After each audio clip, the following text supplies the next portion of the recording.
All right. Good evening, everyone. Good evening. And what am I looking at?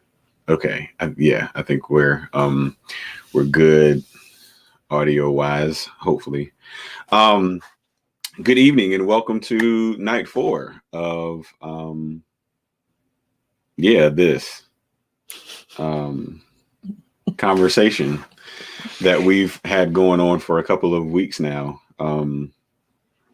This is it's a little bit bittersweet to come to the end of it all, but I'm excited about um, just everything that we've had the opportunity to share and about wrapping it up in a really special way tonight. And so we are looking forward to that conversation. And so what we're going to do tonight is we're going to share a video with you.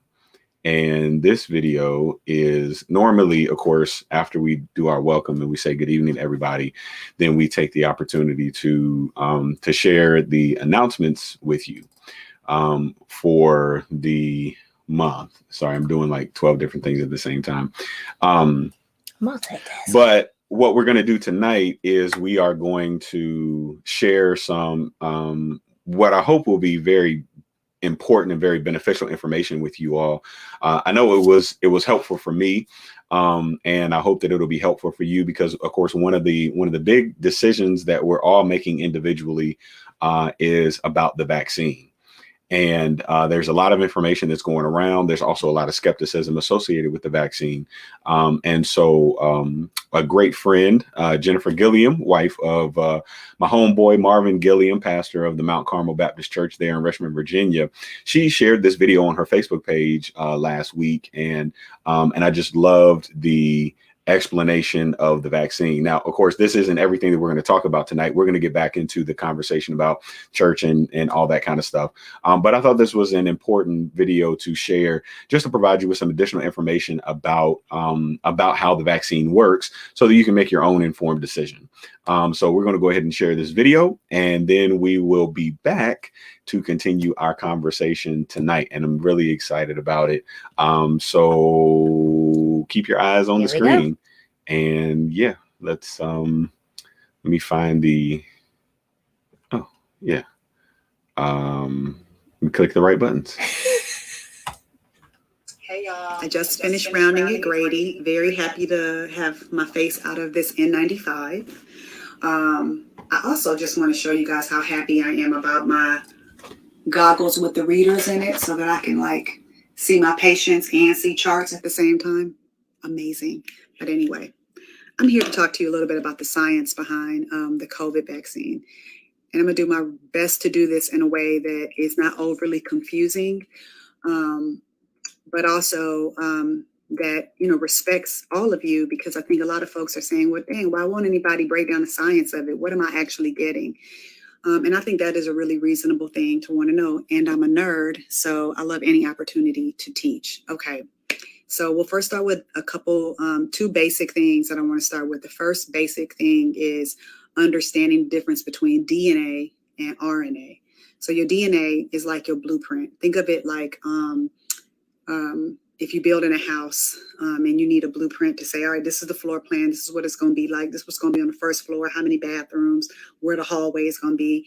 That big sheet that you lay out that says what it all is, that is what DNA does, okay? Next is RNA, or as it relates to the COVID vaccine, mRNA or messenger RNA. And what mRNA does is think of it like a contractor that says, all right, so we got the blueprint. Now let's give you some instructions about what to do. I want you to put this here. I want you to put this here. I want you to build this way. You know what? Yeah, let's put some granite right here. Let's do this. A contractor kind of makes sure that they give the clear instruction so that what is on the blueprint gets executed. Does that make sense? All right. So why this is important is because the COVID vaccine is not a DNA vaccine. You're not getting something that's going to interrupt your blueprint, change who you are, encode into you, track you wherever you're going, none of that. What it is just like an mRNA vaccine. So think of it like a little tiny baby contractor coming into your cells and telling certain cells what to do. Okay, that might sound scary to you because you're like, I don't want nothing coming into my body and into my cells, telling my cells what to do. That makes sense. So I'm gonna break this down a little bit further. So these really smart people, when COVID came out, they said, all right, shoot, this SARS-CoV-2 virus, let's map this whole thing out and let's like in reverse figure out what the blueprint is of this virus. And that's what they did, right? So they did all of that, worked that thing all the way out. And when they looked at the whole virus, they saw that the virus has a bunch of proteins, like, 29 different proteins. But one of the proteins on the COVID virus is super gangster. And the most gangster one is this one called the spike protein. And that's the one that like debows up into people's cells and gets them sick. So these scientists, people like, Kizzy Corbett and all of these other folks, they said, you know what? What if we create a vaccine based upon the instructions on how to just build that little spike protein? And what if your body built some of that spike protein, and not the whole virus, but just that spike protein? And what if your body saw those spike proteins getting built and said, yo, this ain't supposed to be here, and developed an immune response? Similar to what happens when you actually get COVID, but instead just aimed at that spike protein, right? Okay, so let's back it up a little bit. So what they did was that they developed an mRNA vaccine, which only is a little like information just to code for that little spike protein. Now, the other piece you have to know, because I'm going to just nerd all the way out, is that you can't just roll up on somebody's body and think that if you have a little piece of messenger RNA, you can just hand it to their cell and their cell's going to be like, yo, thank you. You have to kind of wrap it up in something. So it's kind of wrapped up in something called like this lipid layer that allows it to get into your cell. Okay, so 1, it's not a DNA vaccine.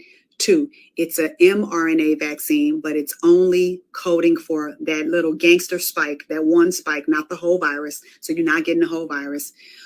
3, it's wrapped up in this little lipid like jacket so they can get inside of your cell. Okay, so now we're at the point where this little piece of mRNA that's in your vaccine has gotten inside of your cell.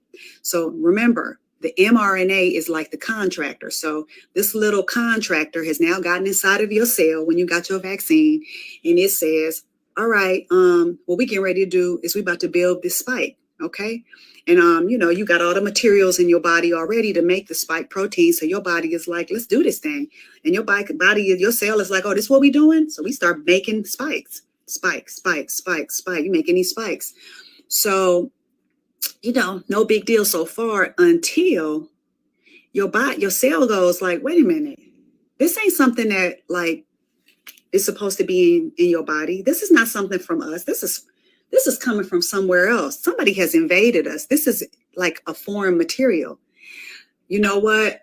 Hey, immune system. So it calls out to the immune system, and these cells called macrophages roll up, and they just swallow up the cells with the spikes in them whole.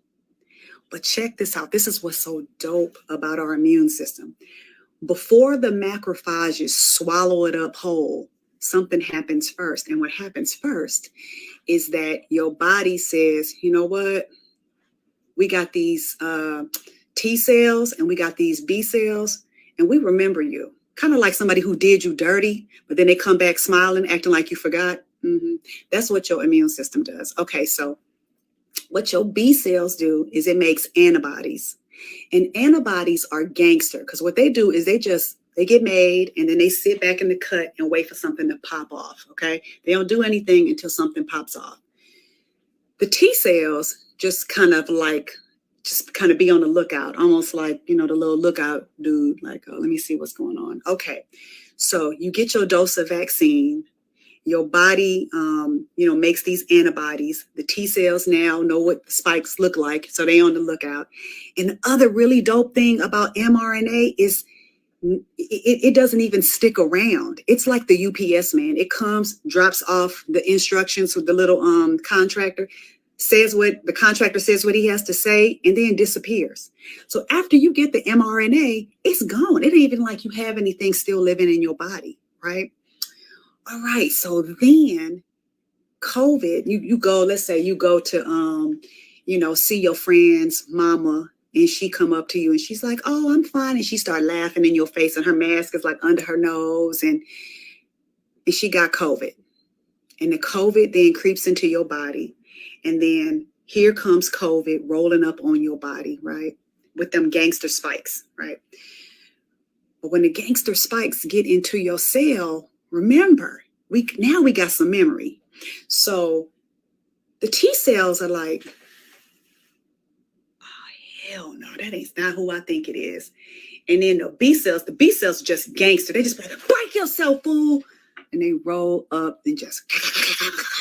Now, the more antibodies you have, right? The more antibodies you have to roll up, the better, which is why we give you one dose and then we give you another dose. So you can have all them antibodies ready and waiting. So I think like when you get the first dose, it'll be like 50 something percent. But by the time you get that second dose, you're like in the 90 something percent range.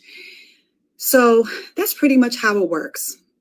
So if you have ever been somewhere where you saw somebody and you thought they were cool, and then they showed up and they did something crazy to you, and then a whole bunch of time went by, and then they rolled up on you again, and you had forgot, but your friend was like, that's that person that said so-and-so. Your friend is like a helper T cell. They're like, yo, And then if you got a bunch of really crazy friends, they can just be like antibodies and just bum rush without saying nothing, no conversation.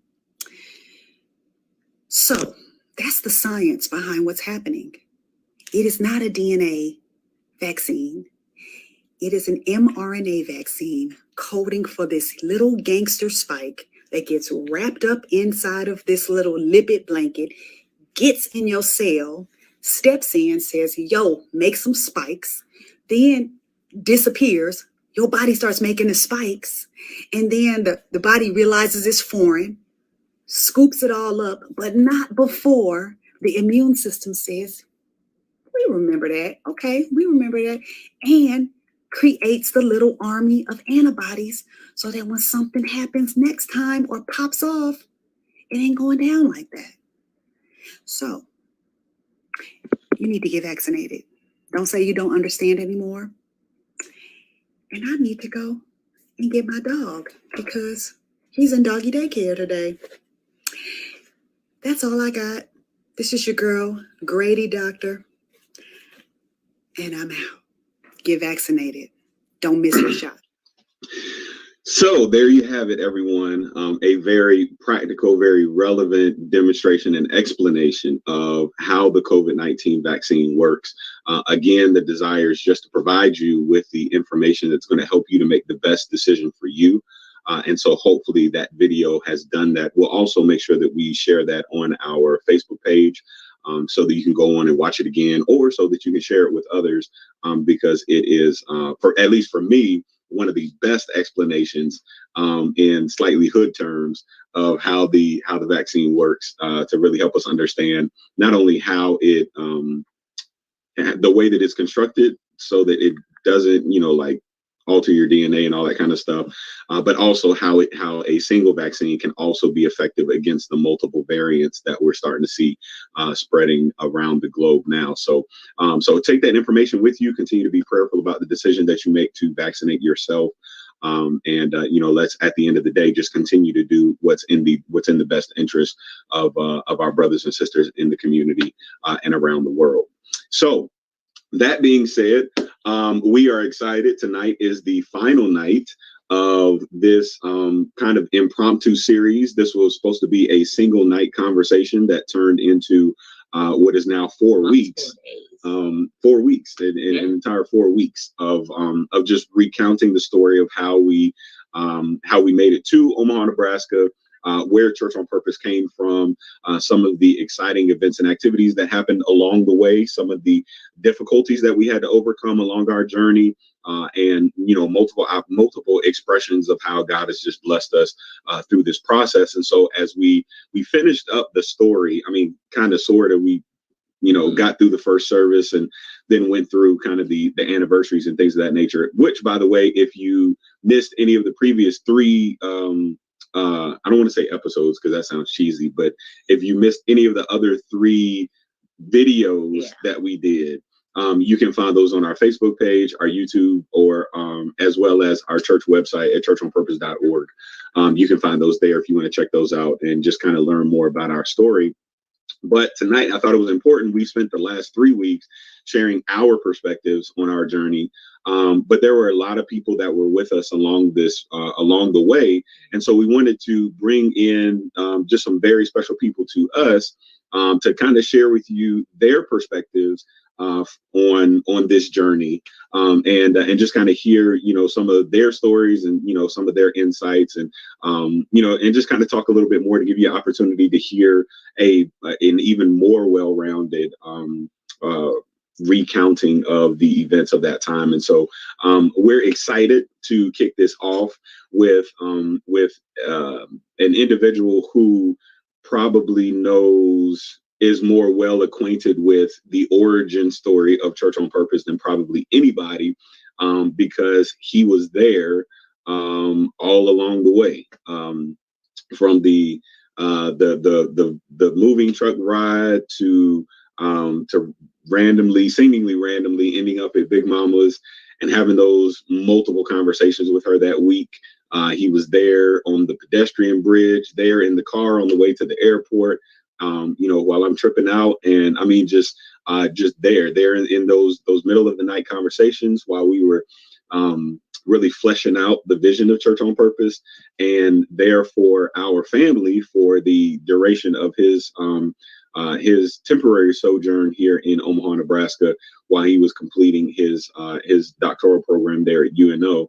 And so we're excited to invite first to the stream our great friend and more than a friend, a brother, Anthony Stark. What up, Dr. Stark? What up?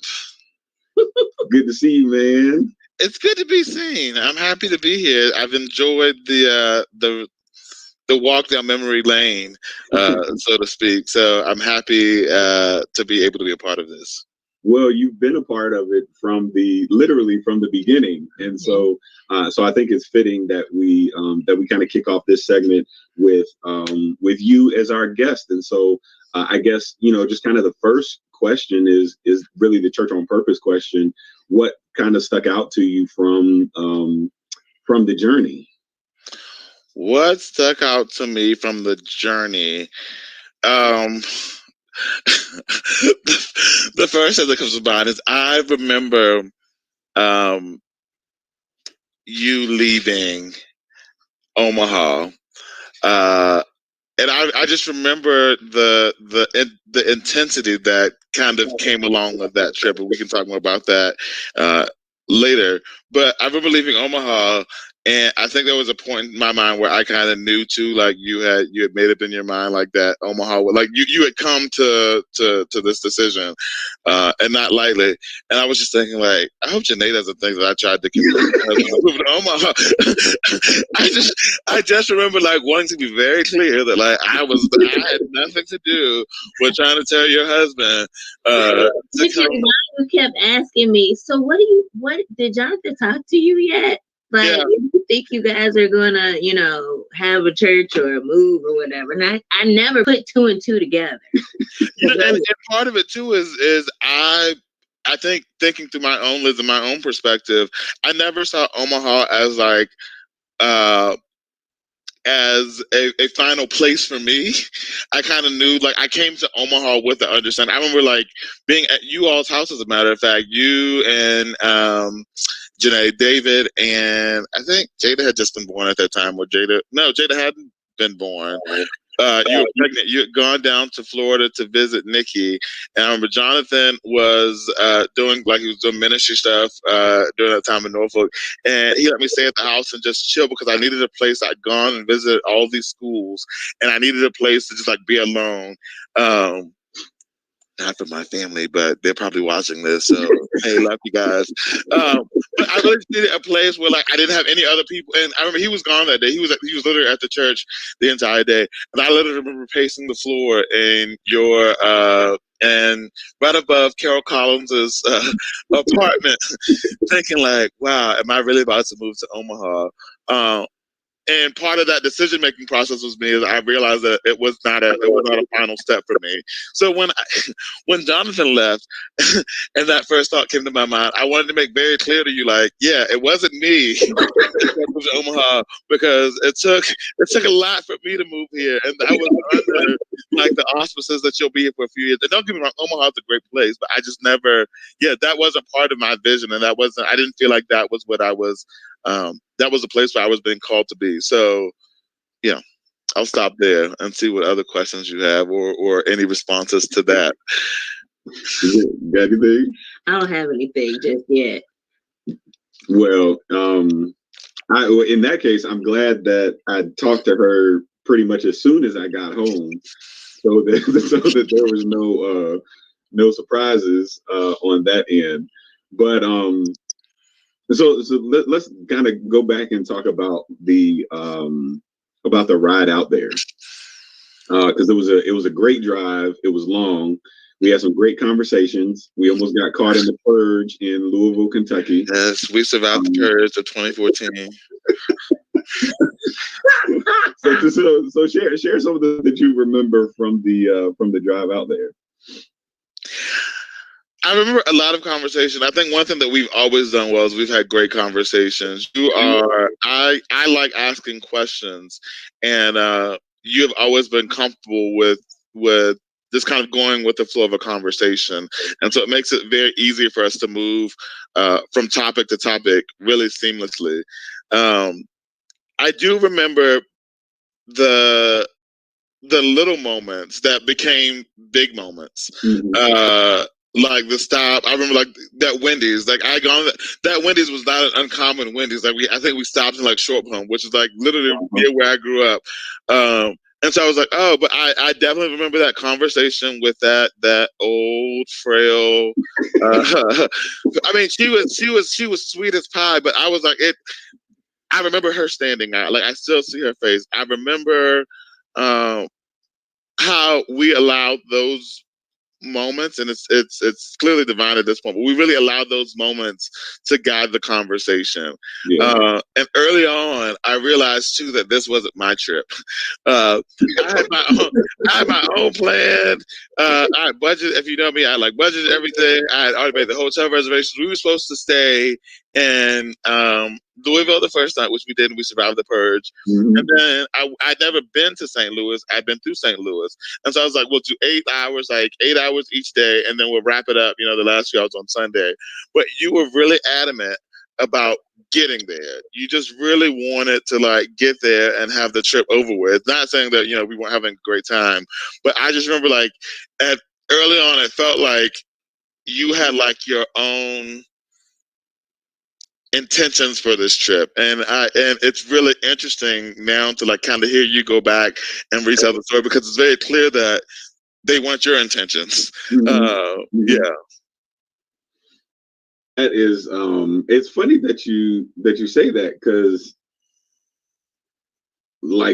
I remember I would say I think the driving factor for me was trying to get in town early enough to be able to go to church on Sunday, because I wanted to see, what church was like, having the opportunity to be able to be in a completely different state, a completely different region. I wanted to see, what kind of get a feel for what church was like. And so that was go to church we did. And go to church we did. When you asked me to do this, and I asked you were there any guiding questions, and you, of course, the first question you texted, you were like, oh yeah, heck inspired you to join Morningstar? And again, it didn't seem like a bad idea at the time.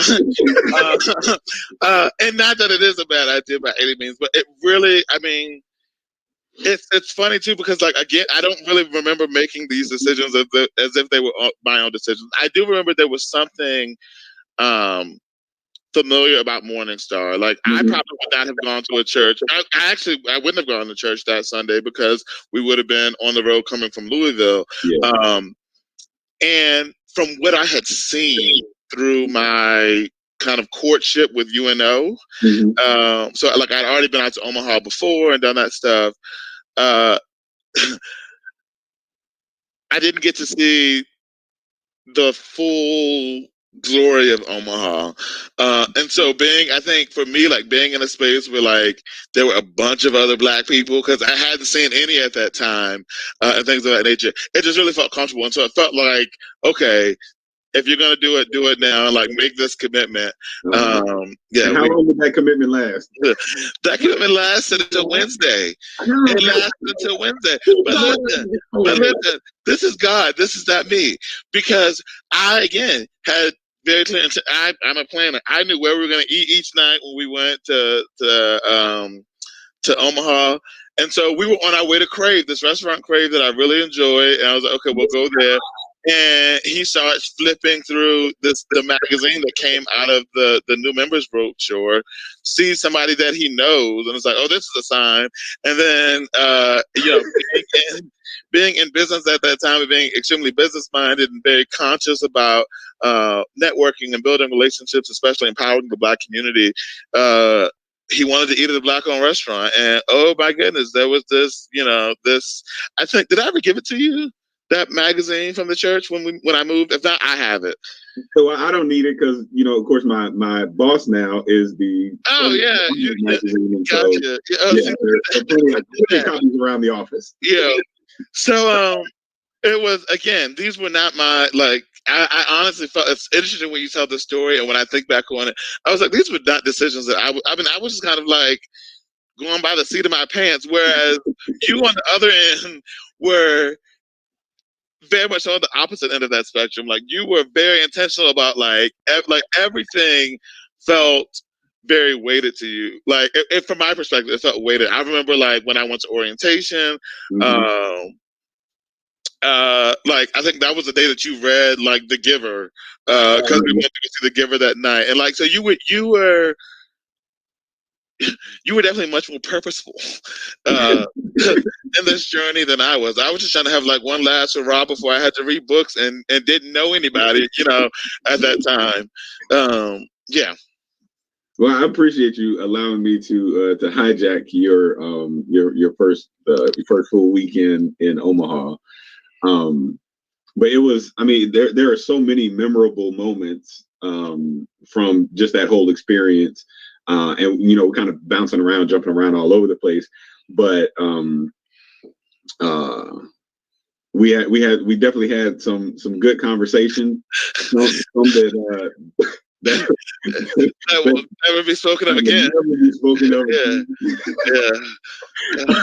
But I think, man, what was, honestly, I think it's your gift for being able to ask those meaningful questions, and it's actually one of the things that I've been trying to learn from you, because usually when I ask questions, they end up being real simple, shallow, yes, no responses, and then I got to keep digging and all that kind of stuff.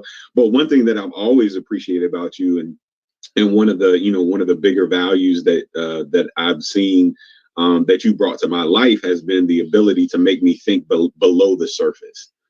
And I think that even, that very early on in that trip, because I was at a crossroads, of course, because I'm, getting ready to leave my job and trying to venture out into this business thing and stuff. And so my mind is all over the place. And I think that you created that space for me to consider the connections between everything and the intentions of the moment. And I don't think that, actually, I know that without your guidance along. You're like my Mushu.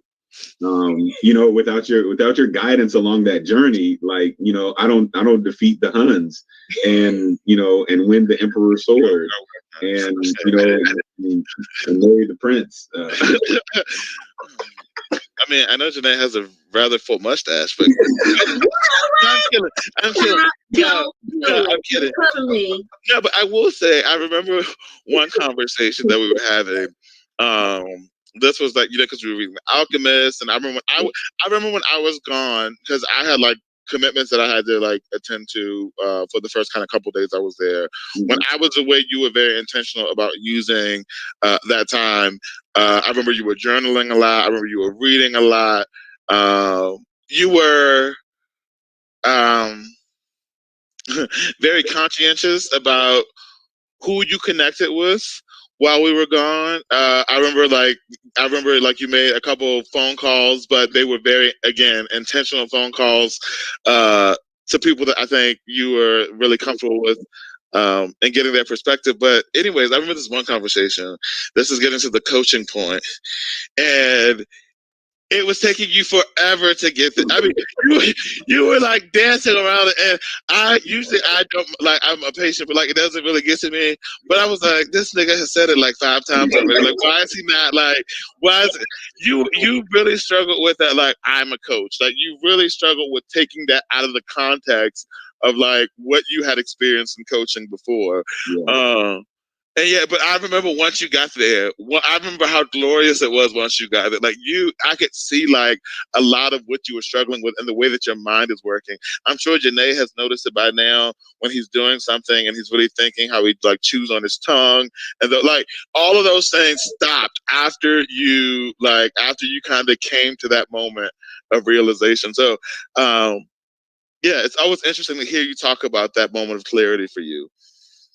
It was I think it was tough, not because the journey to the destination was difficult, but it was more so working through the new context and the new perspective on that term, you know, because when we think about leadership in church, we always pigeonhole it into these particular terms.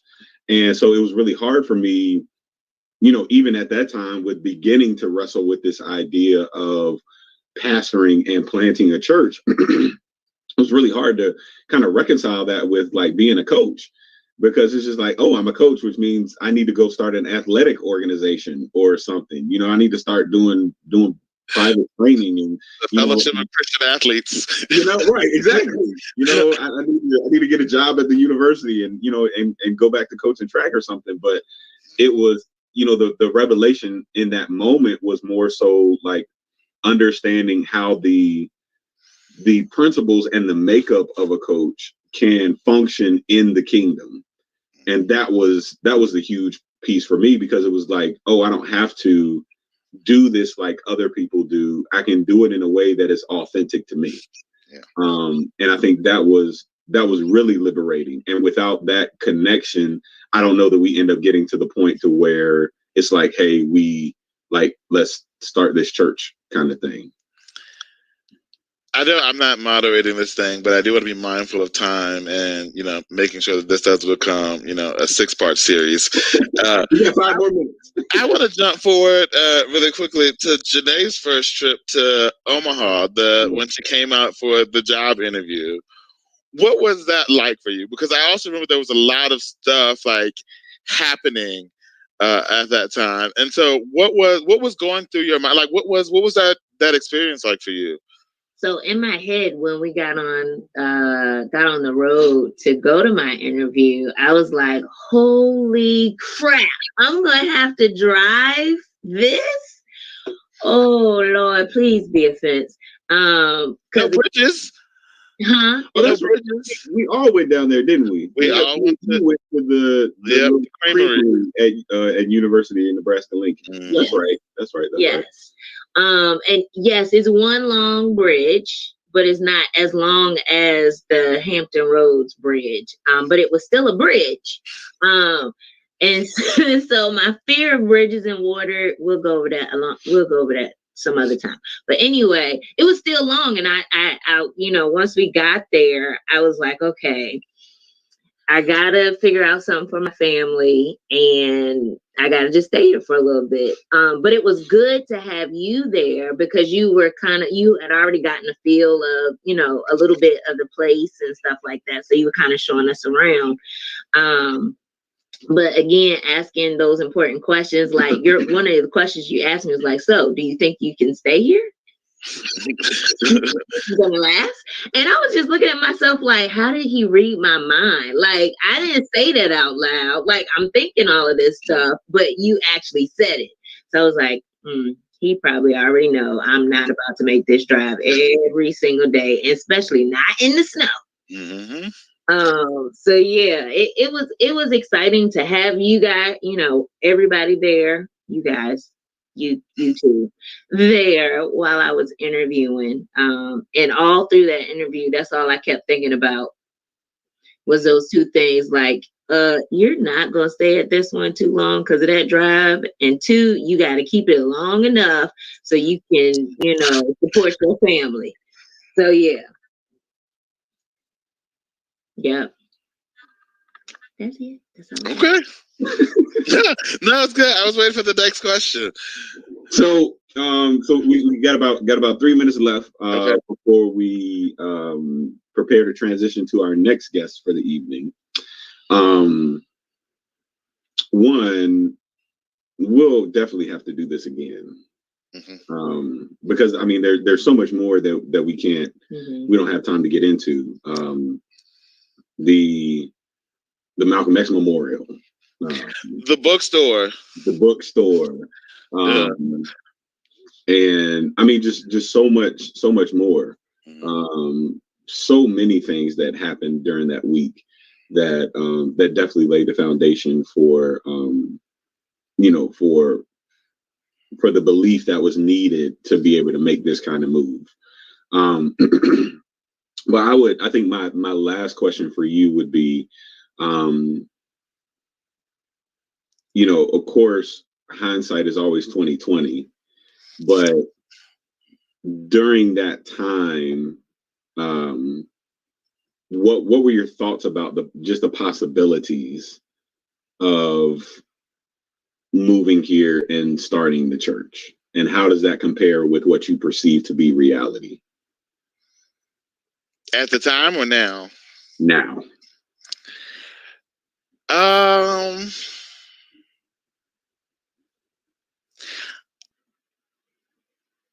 Hindsight, big 20/20. It's interesting how we can see the patterns and the moments kind of so clearly when you tell the full arc of the story. And so I just remember like there was so much happening during that time that was,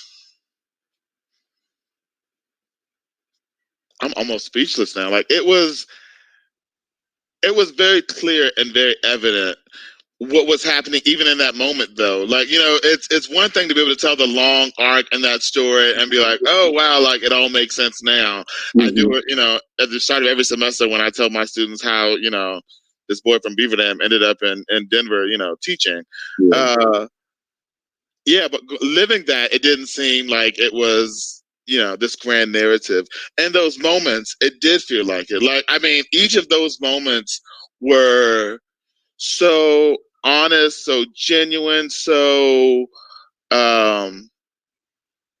serendipitous. I mean, like you talked about, like the whole experience with Big Mama, but even going to the bookstore and talking to the gentleman that owned the book, like just how we move about in our daily lives on a regular basis, we would often overlook those things. We wouldn't find the time to sit and talk with a bookstore owner, or to go to a memorial and then come back at a time when we knew we could talk to somebody, or all of those things. They were very intentional. And I remember you were talking about how I tend to get to the underlying questions.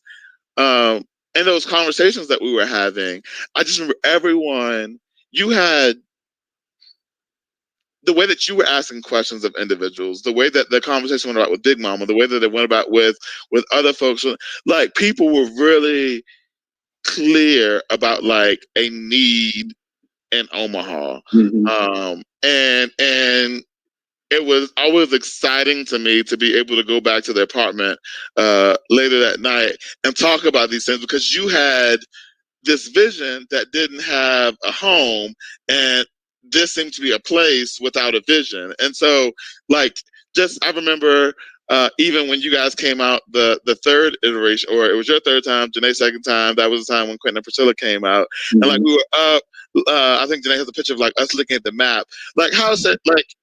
It was also people all the time. One of the reasons why I feel like I'm successful in my doctoral program is that it requires a lot of people. It requires a lot of like working alone and focus and other things.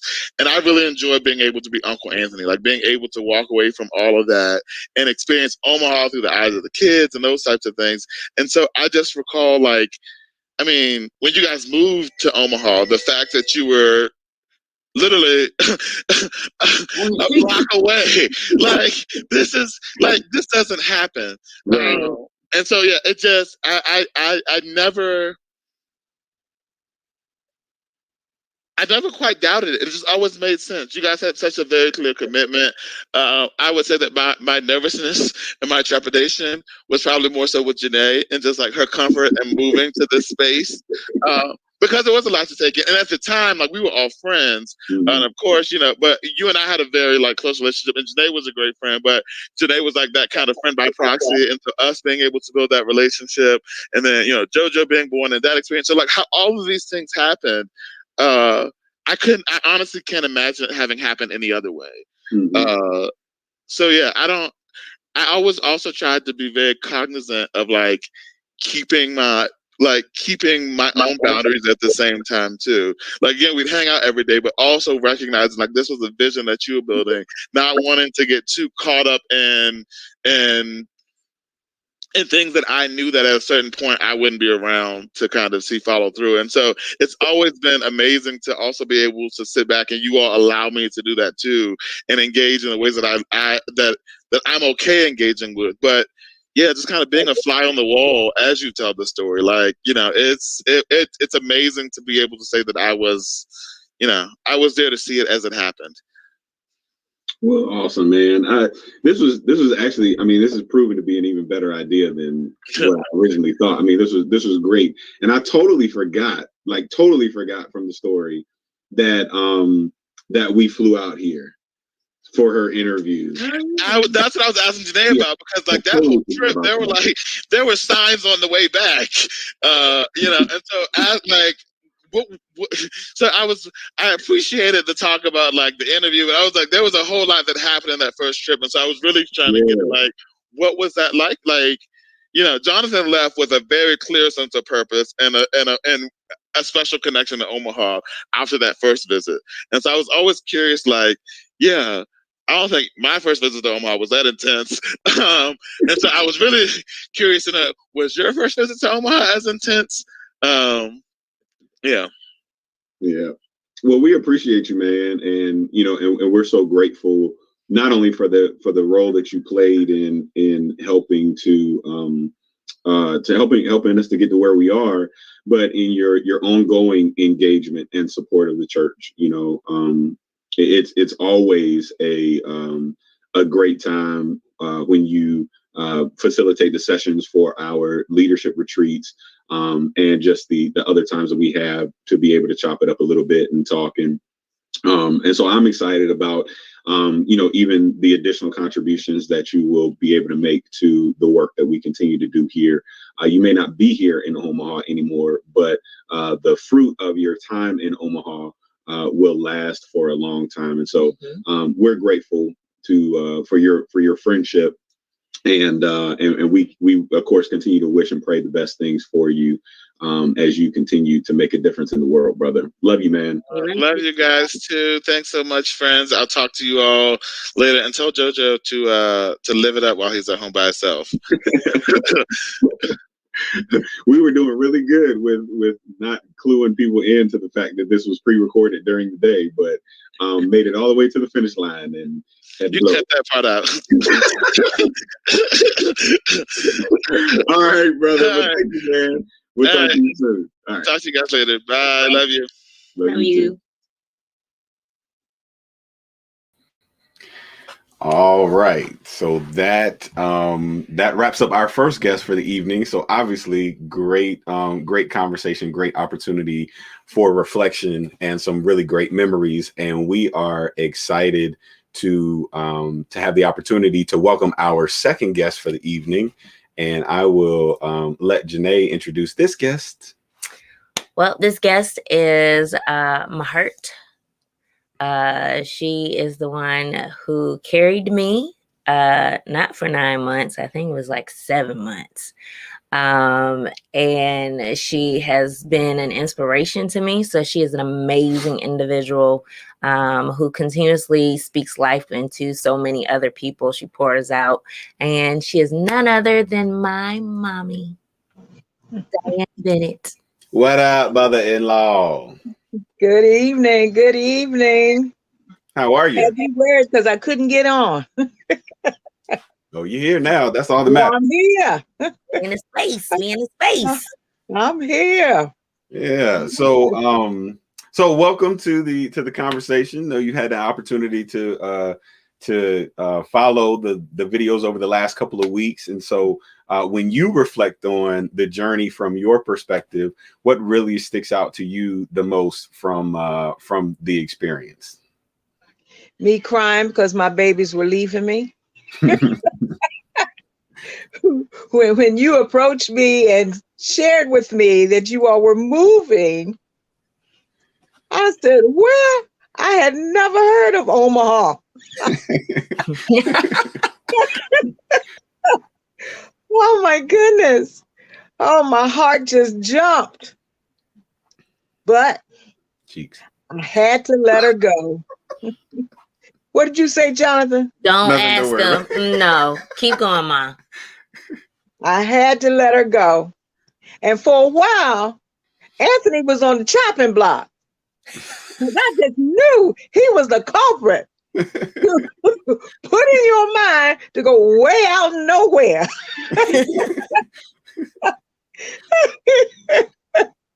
Oh, but I couldn't hold on because I know God was calling you, to another level.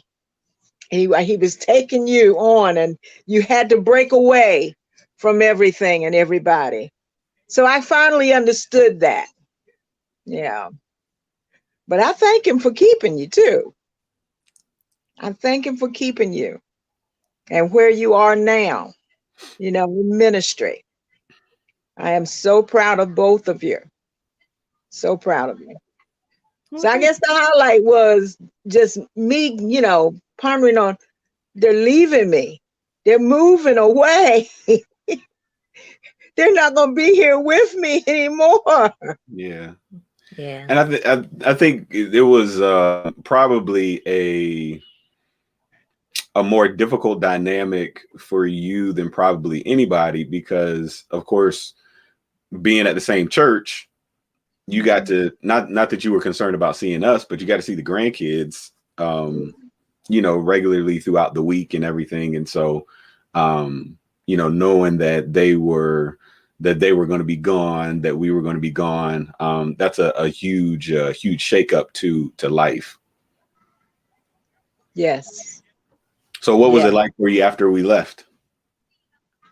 Lonesome. Quiet. Mm-hmm. Quiet. So I had to learn to do a whole lot of things that I would normally have to do by myself, Mm-hmm. to do it by myself, Mm-hmm.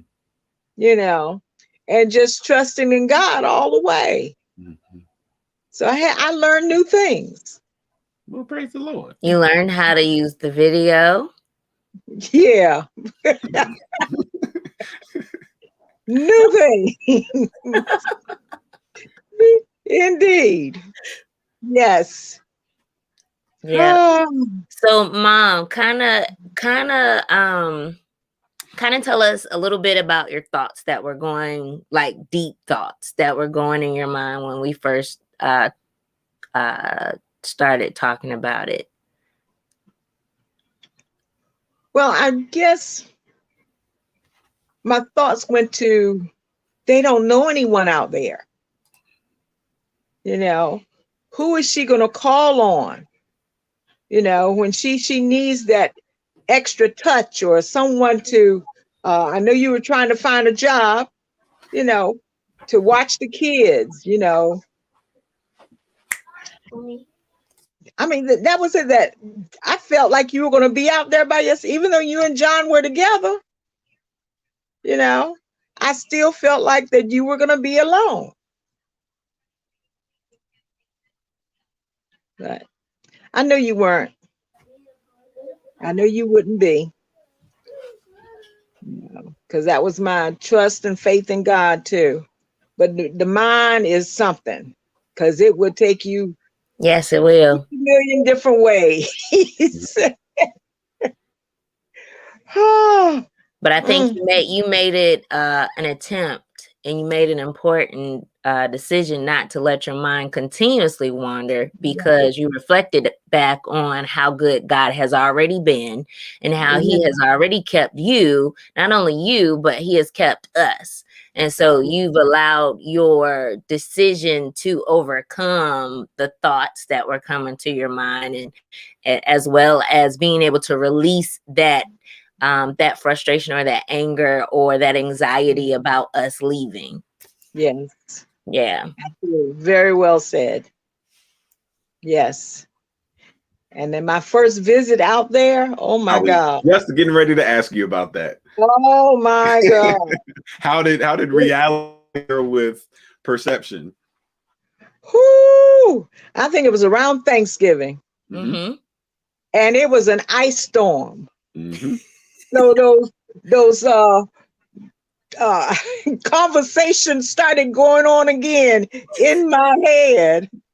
My baby's out here in nowhere land. And it's ice out here. She don't know how to drive in snow and ice. Right. I know she don't know how to go over no bridge, but but then snow and ice. Oh my God. And then we're gonna go out on Thanksgiving Day. I said, is Jonathan crazy? It's ice on the road, it's snow. The food was worth it though, wasn't it? Yes, it was. It was. And I got a chance to meet Big Mama, and she was so sweet. So sweet. So she kind of, I want to say, held my hand and talked to me and said, they're going to be all right. And while I was sitting there talking to her, my tears started flowing. Said, they're going to be all right. I'm going to make sure. I'm going to take care of them. So I was kind of feeling at ease, you know, talking to her. Yeah. And that first trip. And that they did. They continue to keep us and take care of us just like family. So I do appreciate the talk that you had with Big Mama. Yeah. And you got to see more of people that look like us. Girl, that was another thing. I looked around, I ain't seen none of us. Now I saw some other Native Americans. But they were more fair-skinned than we were. Oh, but I didn't see any black folks out there. And they said, oh, they're all in North Omaha. Well, where are we?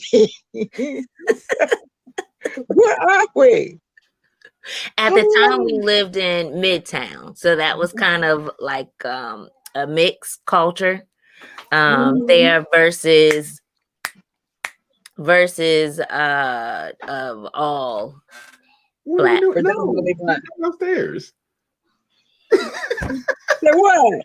This is literally the only time in time. the 7 years that Jada has been alive that she has come to ask us if it was time to go to bed. I don't understand. Every last one of them. They just hear the grandma Mimi. Oh, that's all right. So, All right.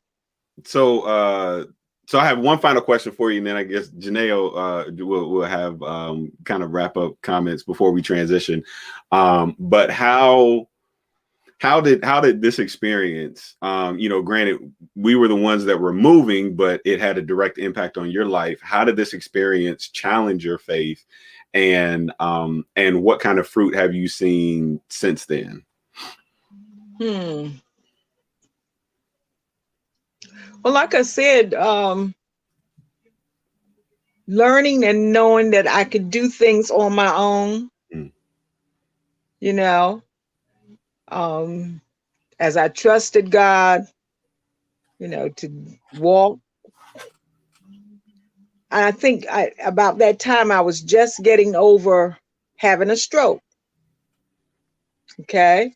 So I was in therapy and all that. So that kind of, I know God hasn't given us a spirit of fear, but like I said, our minds go every which way,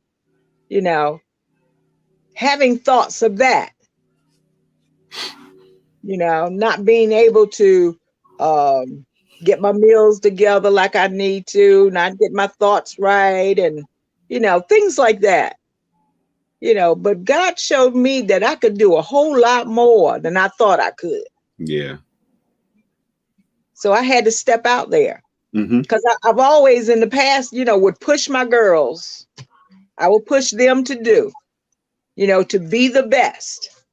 Their daddy and I pushed them to be the best. So then I had to eat my own words. Had to eat my own words. But God's faithful. Indeed. And he still is. That he is. And I can tell the fruit of us leaving and you being able to see what God is doing here, and the fruit that has also been growing inside of you, the inspiration that you've been to so many. I mean, you were inspiration, when we were there, but now it's like it has exploded, that you have like really come into your own and found who you were. I guess later on during the women's conversation, we can talk about the realities of losing yourself as a mom and as a wife. You kind of lose who you are in a sense, just a little bit. And so to be able to actually have your child leave literally the bird's nest and you having to figure out who Diana is was amazing to see this journey, and you're still finding out who you are. Absolutely. Absolutely. Well, we are grateful for you joining us and sharing your perspective on the journey, and we are not only excited about where we've been, but where we're going, and of course looking forward to the next time that you get to make it out here to Omaha to see even more folk that look like us, and during a warm time of the year, so you don't have to worry about no snow and ice. But we love you, and we thank you for your prayers and your support all along the way. And you are definitely a vital part of this experience. And so thank you for all that you have done. Amen. Amen. And thank you for keeping the connection with me with Church on Purpose, because I've met so many of your members, even worked with them in Vacation Bible School. I loved every moment. And still some of them, we're texting each other, now, we're still doing that. So they're pretty awesome people. They are amazing, beautiful people. Yeah. So thank you for joining us. We appreciate you. All right. I love you all. We love you too. And we'll talk to you soon. All right. Take care. Bye. So that was your mother and her experience with this whole journey, which was difficult in and of itself. And now we are going to pop over to my DNA donors and welcome my parents to the line. What up, peoples? Hey, Mom and Dad. Hey, how you doing? Good to see y'all. Good. Appreciate y'all. Appreciate y'all hanging in there. I know Jeopardy and Wheel of Fortune went off a long time ago, so I know we passed your bedtime. Don't watch either one. Watch either one. I know, So I know all the answers to Jeopardy. I haven't been any wheels, so.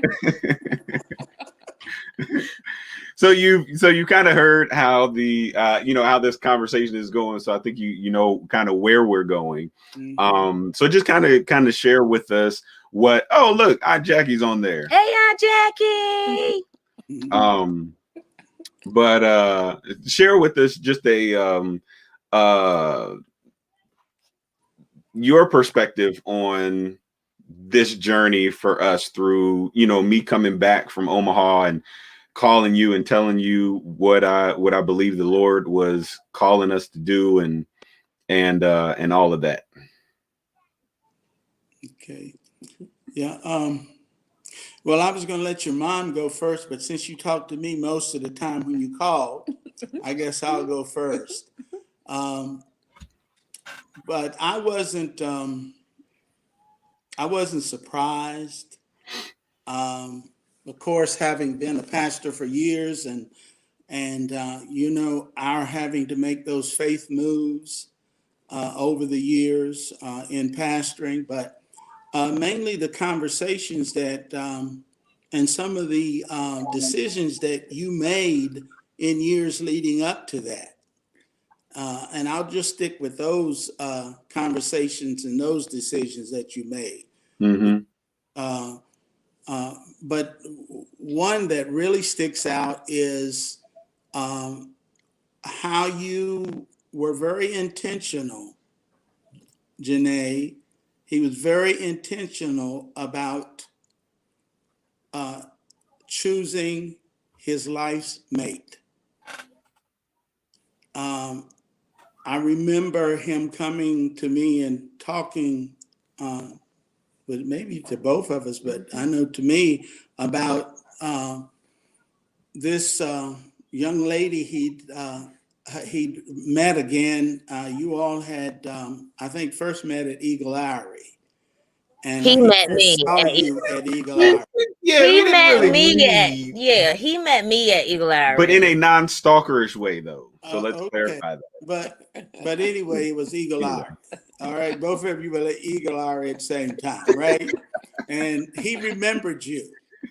And not to say that he hadn't made some stops along the way before he got to you, and which surprised me when he said that. And he, after he got to Gethsemane, he saw how committed to ministry you were. Am I right about that, Jonathan Chapman? And he saw how committed to ministry you were. And he didn't say anything about your beauty. He didn't say anything about your smarts. He talked about how committed to the Lord you were, and how committed to ministry you were. And so he was very intentional. Of course, then followed the marriage and the children on the way. And we had, Jonathan and I had a conversation early on about when he shared with me that he felt called to the pastorate. Mm-hmm. And I don't know if you remember, Jonathan, my telling you that if I was a young pastor, I don't know if I would accept the call to an established church because you spend too much time trying to fight battles that you shouldn't be fighting to try to get people to go places that they need to go in the Lord. Mm-hmm. And that if I was young, I would probably look more at starting a church than, and I knew how difficult that was because I knew church starters and all of that. But so when you called me and told me, I really wasn't that surprised. And I wasn't, because I knew you belonged to the Lord. You had prayerfully chosen your mate, and that's so important, because I know ministers who were called to ministry or certain places, and the spouse said, I wasn't called to this. That could go either way with male or female ministry leaders.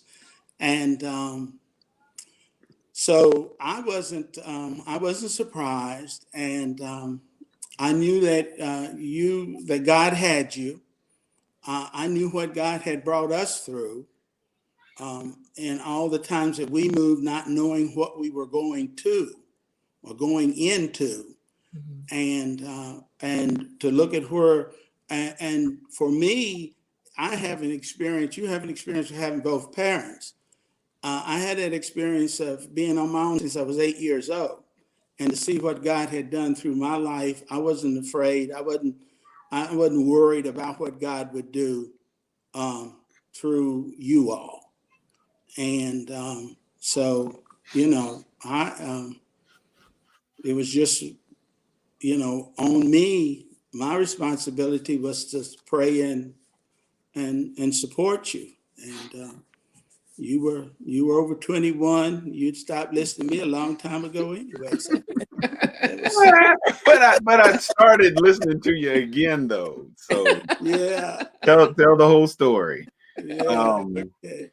And before we come to you, Mom, I do want to just thank the both of you for for the opportunities that we had to be able to hear your story, because I think in a lot of ways, the way that we can find courage in Scripture through the example of of characters in the Bible and their experience and their interaction with God and seeing what the Lord did through them, knowing your story and having lived through it as a, from a child's perspective, and then have, the curtains being pulled back and being able to kind of get a better understanding of the behind the scenes as an adult, and, learning what it was like to live through that. That was a great resource when making, in trying to embrace the decision to relocate. It was a great resource of faith. And so I'm grateful that you all are intentional about sharing those stories with us, so that we can be equipped with those perspectives and that insight and those experiences, because it does make a difference. Mom, what about for you? What were your thoughts and your feelings when you heard about us relocating to Omaha to start a church? Well, I knew you and your thinking, and you've always been so smart and so ahead of your age, your what do you call it? Your numerical age. You've been advanced in your age and your thinking. And I felt that if you felt the Lord was calling you to do that, then to me, I was okay with that. And I just knew that I would continue to pray. But I guess what led to that easiness in accepting that was because when you went away to college, I used to during the day, you don't know this, I used to during the day get in the bed and cry because I missed you being away from home and being in college, and I had to come to terms with that. What were we going to say? Yeah, and you understand that. Yeah, he was the last one out of the nest. Yeah, he was the youngest, the baby. So yeah, that transitioned us to the empty nest syndrome. It's okay. Heather and Amber already know that y'all love me the most. you have to clean it up. Heather's gonna chime in the chat real quick. She was crying. I was rejoicing because expenses were going down and stuff, and I had to meet your budget. Heather said nice. That is, I guess that is one way for your food budget to be cut in half. Anyway, sorry. Go ahead, Mom. But I I knew that you wouldn't move unless you were moved by the Lord. I just felt that strong about your ministry. And I felt like you would put your ministry first. And in putting your ministry first, the Lord would lead you and protect you and take care of you. You know, I didn't know when I would see you again, of course, but I had hope of it, you know. Mm-hmm. So that's how I felt. I just felt blessed to know that you were following in the Lord's steps, in the footsteps of the Lord that He had for you. And Jene was such a support. I thought, well, I know how close Jene and her mom are, and she's willing to go without, you know, fussing and cussing and all that mess, you know. There was definitely no fussing. Oh, and it was no cussing either. See, way too much.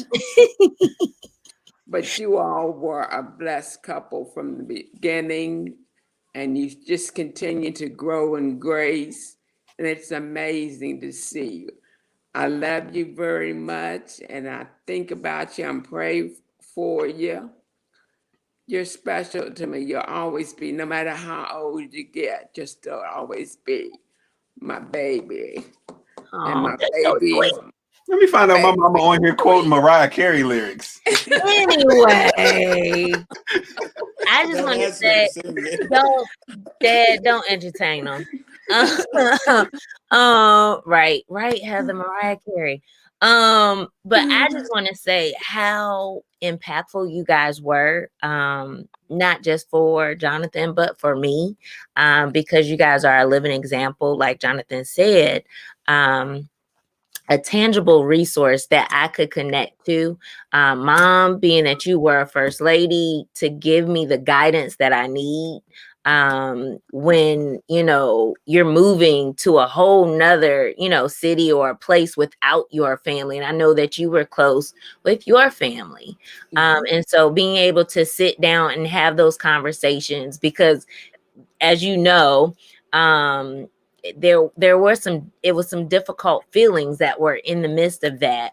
And so being able to talk through that with you made a world of a difference in helping me to understand like what God was calling me to do, not just for Jonathan, but what He was calling us to do. And how I could be of a support for him, and not just be the first lady or the wife of the pastor, but be in addition to and support my husband and the ministry.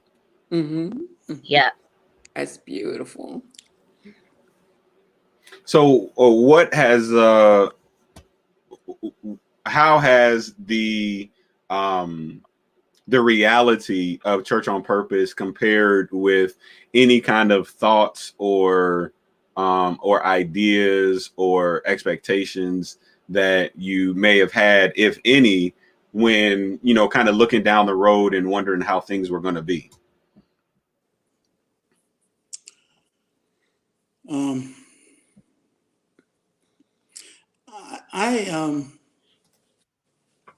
I really can't. My expectations were that God would bless you.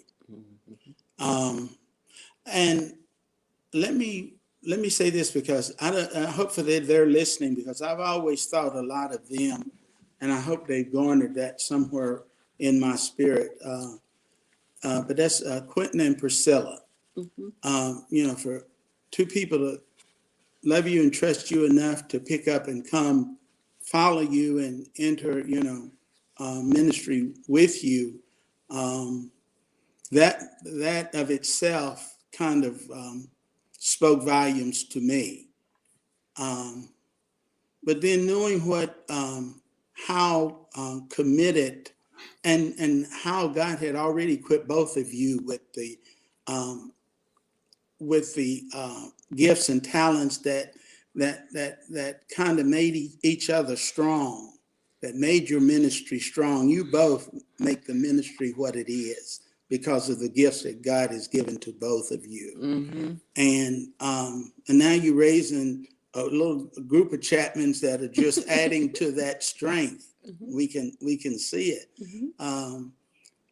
But understanding if you're true to God's word and true to living and living among people, God's word, and loving those people, that you would attract those who were in tune with the ministry, that would be in tune with the ministry that God has given you. And I see you doing that, and God continuing to add. And I look with great anticipation always, knowing it's like there's no doubt with me that you're not going to continue to grow, but you're going to grow at God's pace. Mm-hmm. And I'm glad to see that you are really kind of happy, or you're content. I hope. Sometimes I wonder about your contentment, Jonathan, as hard as you work, but learn to be, just to be content with what God is doing in God's time, in God's pace. And God's got things to do in places, in your ministry to take you. And I just look forward to, as for what time we have left on this earth, to continue to see what God does through you all. Mm-hmm. And one important part is, one thing that's affirming your ministry is that you're ministering to the community. Yes. You're not a church that are within the walls and Mm-hmm. feeding on yourself, Mm-hmm. but you're so community minded. Mm-hmm. And you've got members that are following you, working with you like that, Mm-hmm. who are community minded.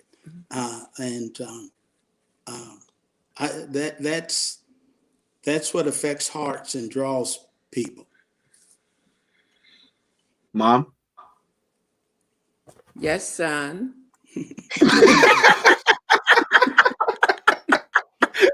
Yeah, I know your mother. Do you have anything else to add to what Dad said? No. Well, simply, when I think of you and Jene and Church on Purpose, the word purpose comes to my mind every day. And I keep that band, when you all had those wristbands with, yes, like that, on my dresser. There's mine. Oh, okay. There you go. I should have put mine on. I don't know my left from my right all the time.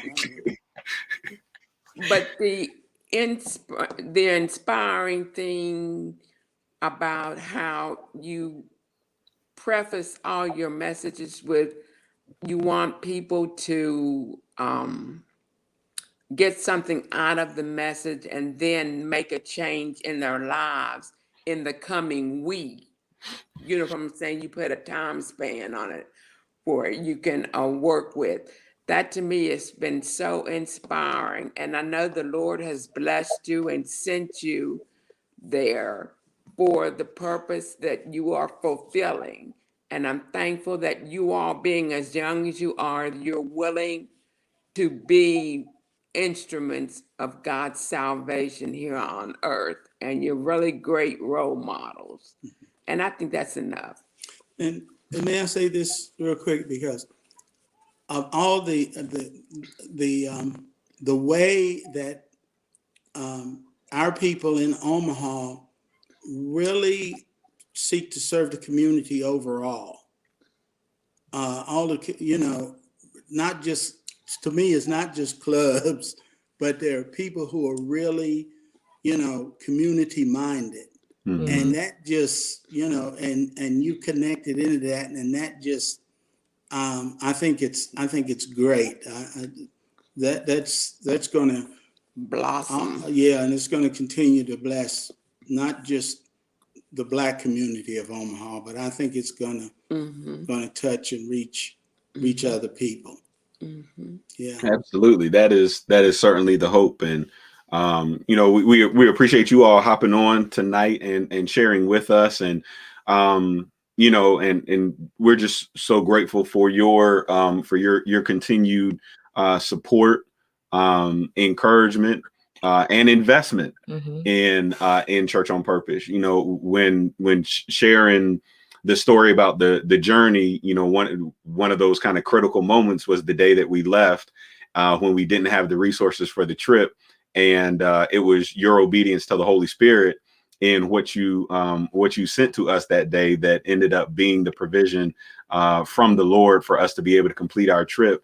And that has been consistent throughout this journey. And I would be remiss if I didn't acknowledge the fact that just your obedience to the direction of the Spirit, which is evident from the timing, has consistently been a point of reassurance along the way. Because the money hasn't always been there. It still isn't, but but there's a lot of encouragement that comes when you see people that see with you what you see enough to be able to not only give you words of encouragement, but to financially support what it is that you're doing. And so, you know, thank you all for being examples of that, because, you know, through your giving as believers has been a challenge and set the standard for us. And we have seen the fruit from, from becoming consistent and dedicated in our giving to the kingdom as we seek to be obedient to the Lord as well. And so thank you for that. And thank you, Mom, of course, for your encouragement and your prayers, and Dad for just all of the wisdom that you share with us. For not only the times that you come to preach and that you teach with our leadership team, but for really being the catalyst for the creation of the Council of Elders, and serving as a member of our Council of Elders for the church, providing wisdom and coverage and accountability for the pastor. We are better for it, and we're grateful for it, and we're excited about the days ahead. So anything else you want to share? I would say ditto to all of that, because I said all my comments earlier. But just wanting to publicly say again how important you guys have been in this journey. It has been a faith journey, and being able to share the experience of being, his wife, his helpmate. And Dad, you being able to explain his thoughts. What are you doing? I'm praying. Oh, you praying for me? Yeah, keep praying. But being able everybody prays for her. we know. Go ahead, Jene. I'm sorry. But being able to explain what a pastor's thoughts are to me, because not oftentimes you get, as a pastor's wife, that clarity and that honesty from another pastor, that is genuine, to sit down and talk to the wife about, this is why he thinks this way, and this is how you can support him. And the same thing goes for Mom, being able to share her experiences, and to be an encouragement to me, constantly sending me, cards of uplifting me, saying, yes, you do a lot, but make sure that you take time for yourself. So yeah, I do appreciate all of that. Bless your heart. Well, we love you guys, and we really appreciate you, and hang tight, because we've got a surprise for the grandparents and for everybody else too at the end of the broadcast tonight. So we love y'all. You getting on with the three siblings? You think we gonna hang that long? There's one after. Part 6, 7, 8, 9. Oh, we love you all. We've been to wrap it up tonight. Hallelujah. Church, all right. On Purpose, we love you. We'll talk to you guys soon. Okay.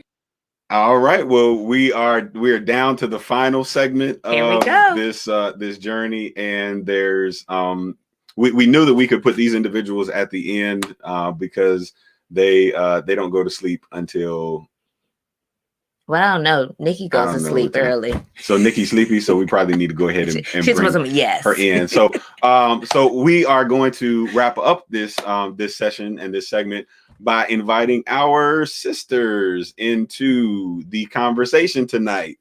And so here we have my sisters, Heather and Amber. They're together. I didn't know y'all would be together tonight. Well, all right. And then you have my beautiful sister all the way in Florida, Michelle Store. Hello. What up, what up, what up? So these three lovely ladies, of course, are integral to our lives because both of us are the babies of our families. And so you all have been the examples and the models for us through life. And I believe I can fairly speak for you, but your opinions through this process, especially early on, were really carried a lot of weight and really meant a lot to us. And so just kind of take an opportunity to share what was going through your heads when you heard that we were relocating halfway across the country to start a church.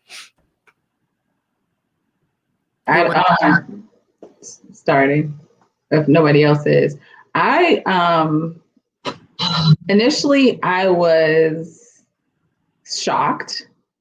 I was thinking more about like the babies are moving. I love y'all, but you taking my babies too? But I knew that like we knew that's what everybody was thinking. But I knew like mom and dad said in order for you to make a decision that large that you truly had to feel something in your gut that was God speaking to you, you know? And so it was, you know, after that initial like, oh, they're going to be so far away, it was, you know, however we can support, we'll support.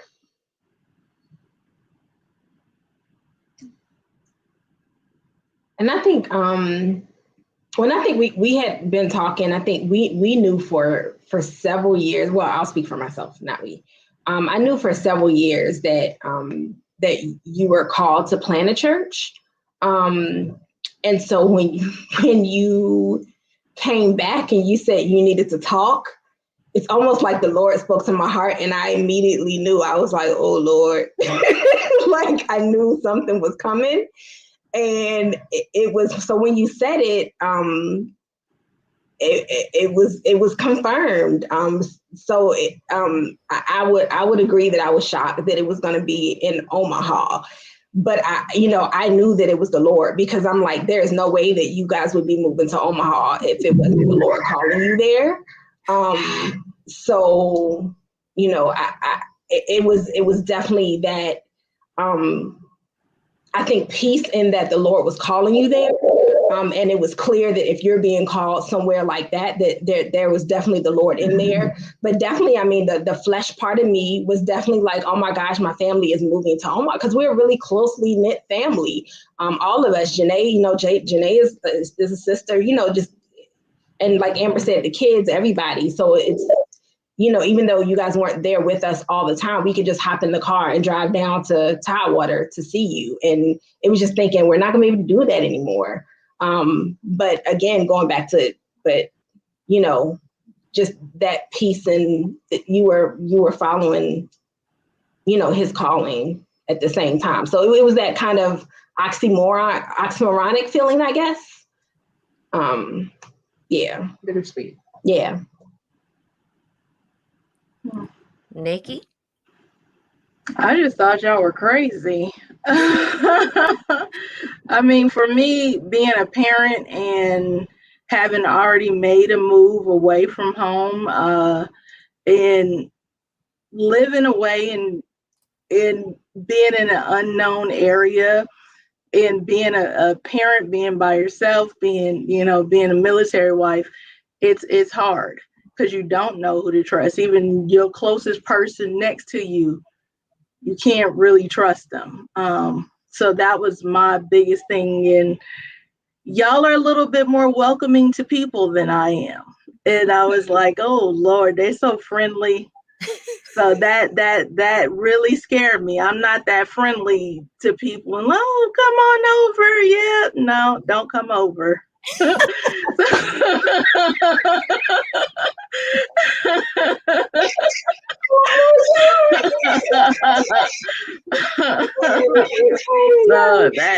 that made me a little bit nervous. So, but I mean, y'all are grown. Of course, Jene, you're my baby. You're always gonna be my baby. So, Jonathan, you married Jene, so you're my baby too. So that's just how I look at y'all. Y'all are my baby. So y'all moved away. So it's like I feel like even here in Florida, I have to still protect you all. And I'm not able to get to you all, even though when you all were in Virginia, you're just 10 hours away. You all are what, maybe 20 something hours away from me now.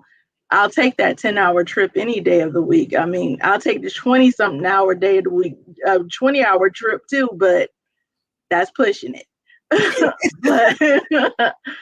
but yeah, you know, as a big sister, you always want to make sure your babies are making the wise decisions, that they're doing everything that they need to be doing. And that was my biggest concern, was just making sure that you all were planning. I'm big on planning, making sure that everything is well thought out. And I know, you know, sometimes when God places you in situations, there is no thought. You just got to go. And so now I realize that. And, you know, before I'm just like, I don't think they fully planned this out. So, but I mean, y'all are grown. Y'all got all them babies and y'all are doing it. So, you know, I'm proud of both of you guys. So yeah. Well, thank you.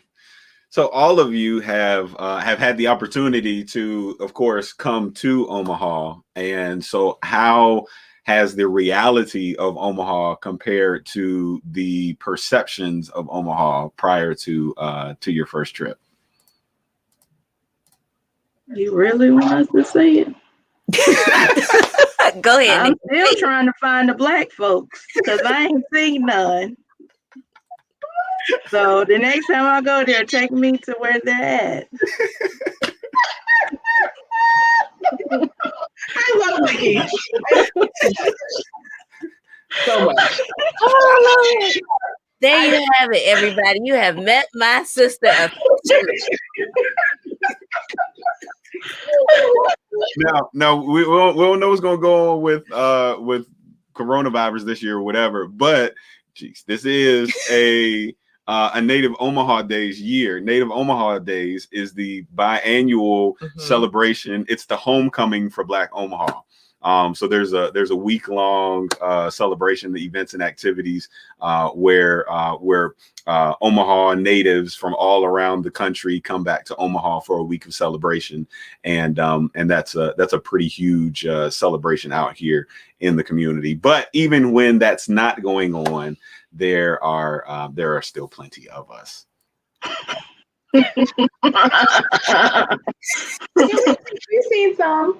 I mean, you guys stay so busy. There's always, y'all are involved in 1,000,001 things. So I think all of us, when we've been there, have been at least to some cookout or some gathering of some sort where you can see us, which gives me a warm and fuzzy feeling inside. Yeah, I didn't know that. Yeah, y'all gotta take Nikki on a tour of North Omaha. So, because I got the drive through of, I think because I'm into like community development and community and all that, got the drive by through of North Omaha.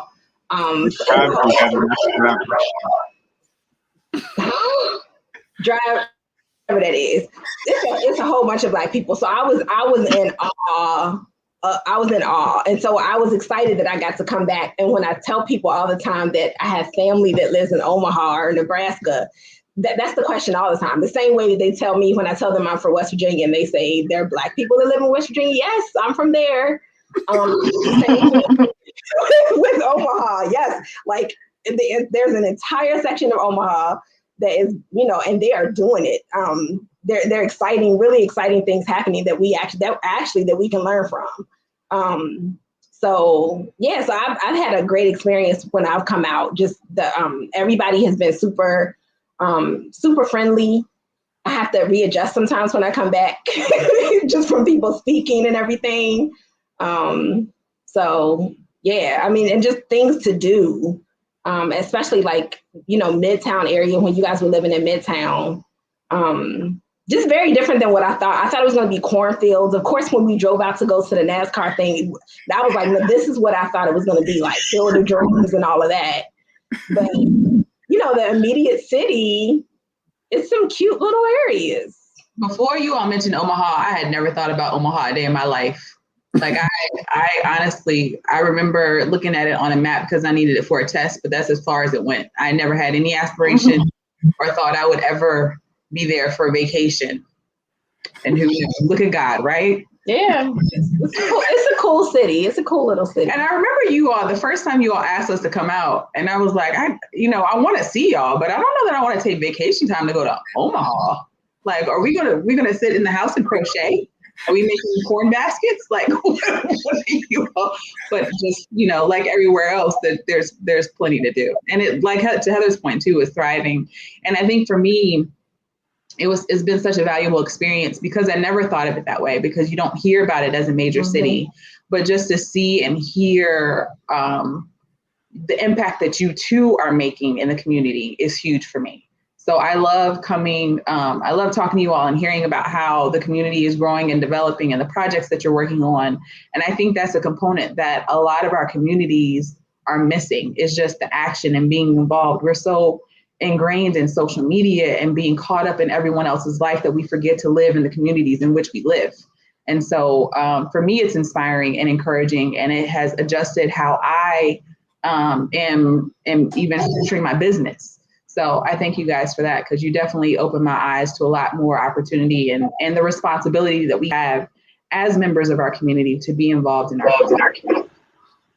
Yeah. So since you talked about like what your experience was around, being able to see, North Omaha and what you didn't get to see, kind of share a little bit about what your experience was like when you were in the basement where we started church.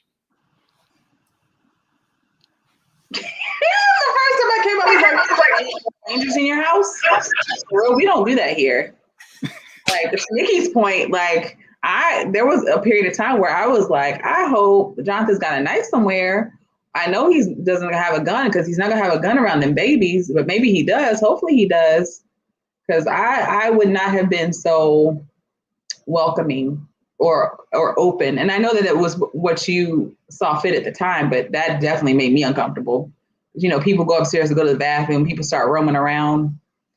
There's a reason why we don't live in Omaha. Heather and I would have been security, and Nikki too. We would have been posted up at every door, putting cameras up, ready to shank somebody. Go ahead, Nikki. Oh no, I totally agree. I was just like, wow.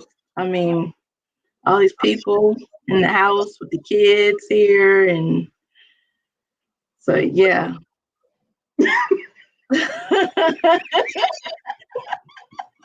I think my first visit, I think I tactfully asked kind of what the security protocol was. I think I'm on those same lines. I think Jene, you remember that, because I talked to Jene and I was like, well, so how do you guys handle this? But I also really had faith in you all were following the Holy Spirit in everything that you were doing, and that he was going to protect you all. And I always remember what Dad said during the service at Gethsemane, when what was it, the convocation, whatever that service was called, commissioning. The commissioning. Thank you, the commissioning service. When he was just saying how the Lord had entrusted you all to them, and for a short period, and he could really and you guys were going to do what you were doing, ministry there, and the Lord can look out for you all much better than any of us can. He has eyes, when we're sleeping, he's always awake.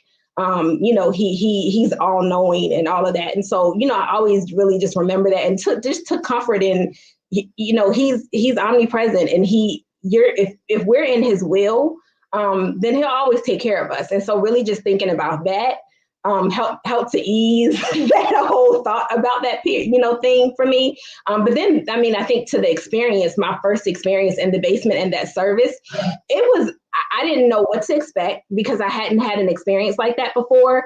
But I thought about just the Acts 2 church. And maybe this is what it must have been like when they were holding churches, you know, in small groups in houses. Of course, it wouldn't have been in a house like that because they didn't have one like that, but, you know, in smaller groups.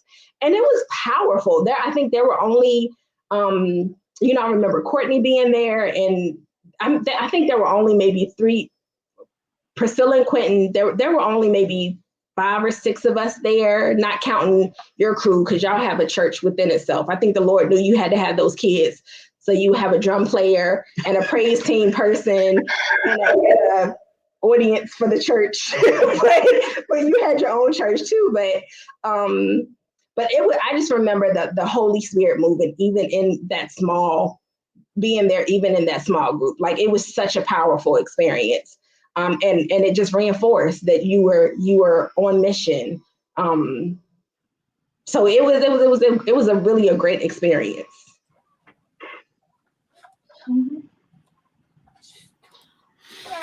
So I know that along the way, you know, we've had a lot of conversations just about you know, how we've processed this experience, and you all have been vital to helping us to maintain the right perspective on things and providing that needed encouragement, and, you know, offering new ideas and suggestions and recommendations and things like that.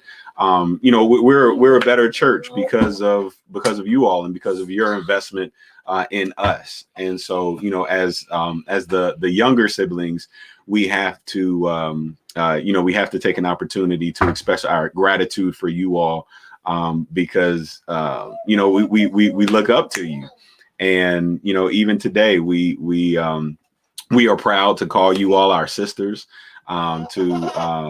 you know, to tell everybody how proud we are of our sisters and the great things that they're doing all around the country. And we know that, you know, as the Lord continues to do what he does here, that he's continuing to bless you all as well, and increase your opportunities, and use you in new and awesome ways. And I'm grateful that through this, that you all always find a way to bring it back to supporting and encouraging Church on Purpose. And so thank you all for your love and for your example, for your model.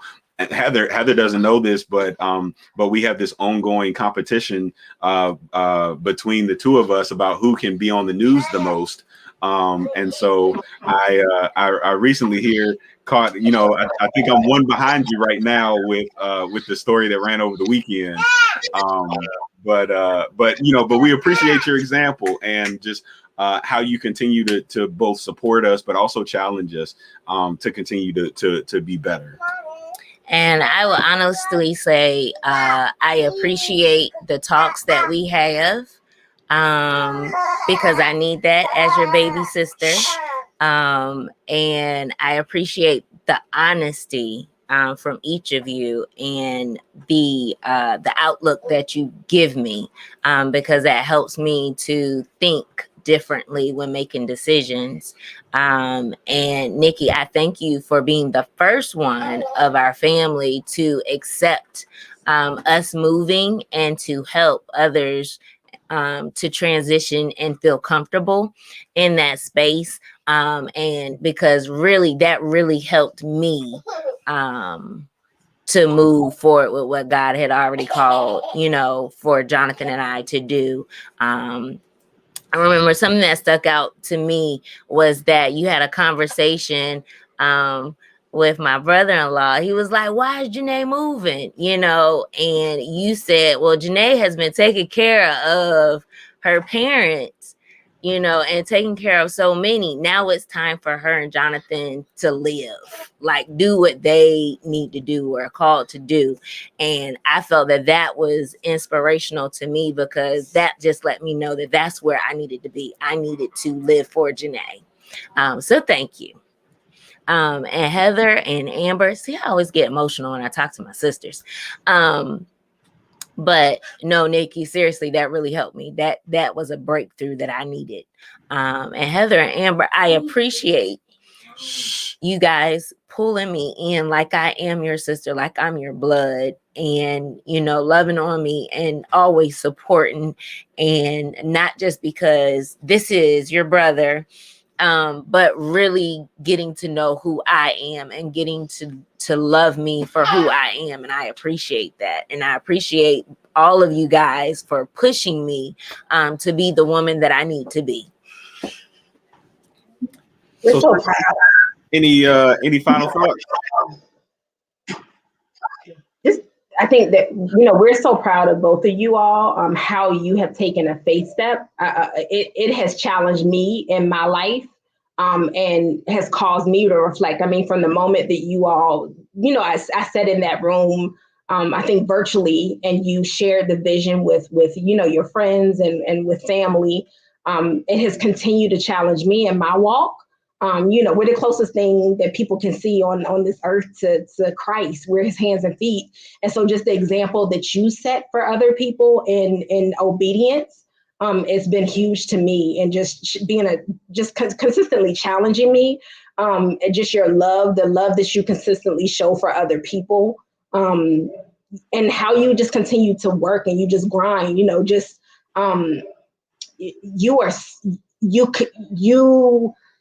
everything is done in excellence. Like, there's no halfway doing anything, and it's because it's for him.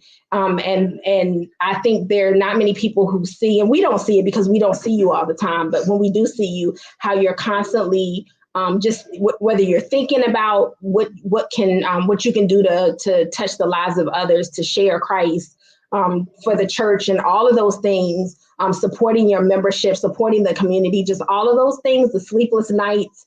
So also just wanted to encourage you to know that others see that, and it's not in vain. And we know that it can be really, you know, discouraging sometimes because it can be a lonely road. But you are making such a huge impact. So just thankful for your example, and just how you're touching lives, and not just temporarily, but eternal. I agree with that 100%. I agree with everything that Heather said. And I'll say that I know that you all said that you look up to us, but I look up to you guys. To Heather's point, that the faith walk, that's huge, but the consistency, a lot of people are always looking at the destination. And I think that people don't truly understand that until they have something that they're working to build and they're working towards. And when you're working to build something like an organization or a business or a family or whatever goal it is, it's not about the end goal. It's about how you walk that journey, how you walk that line. And the biggest thing I think in our community that we're missing is consistency.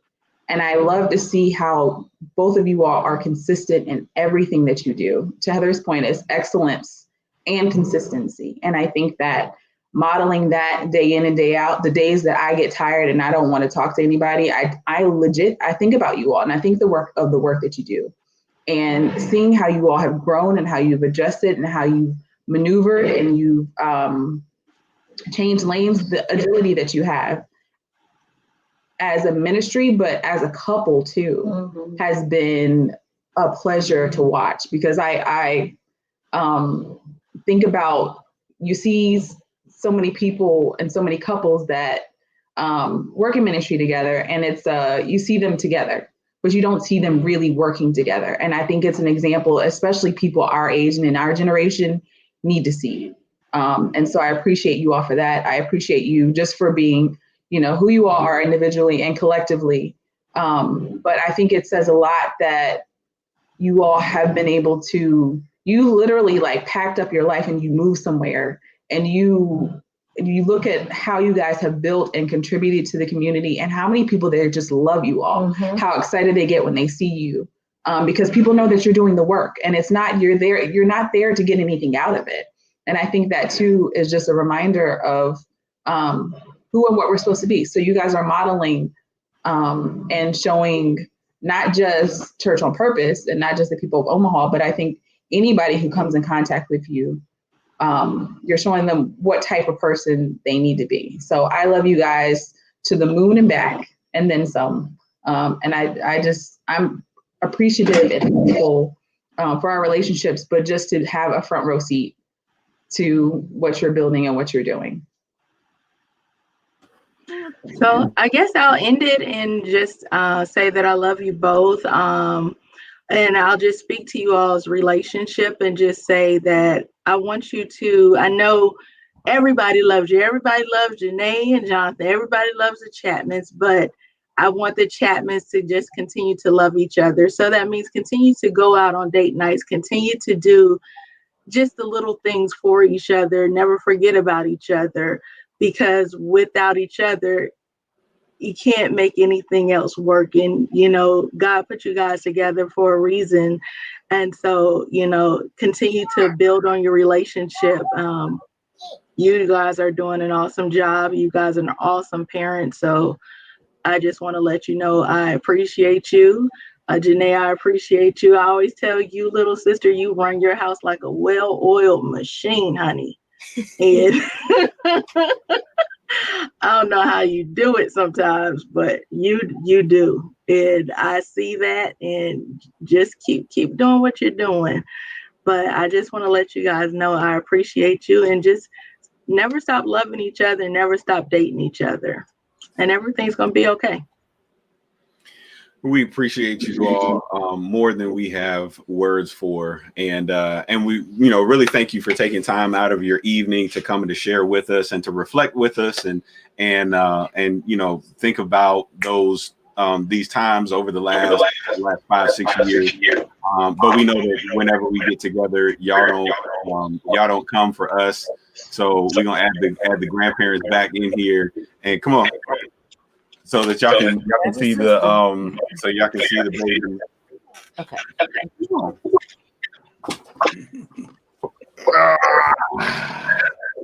Oh, So. my Okay. baby. Is that Jada? All right, hold on. Where's Maya? Hey, Hello. All right. my baby.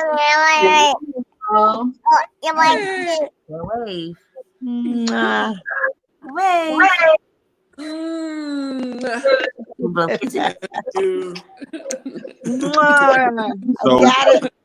we love you guys, and we thank God so much for you and your support. And you know, there are so many other people that could have been a part of this conversation, but we knew that we had to have you all as a part of this, because you are such a huge part of our lives and such a huge part of what Church on Purpose is.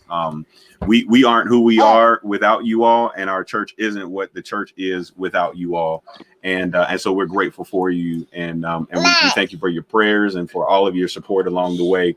We are still grateful and excited about what the Lord is doing, and know that we're a long way from the finish line. But with your love and with your prayers, it makes it that much easier to get through there along the way.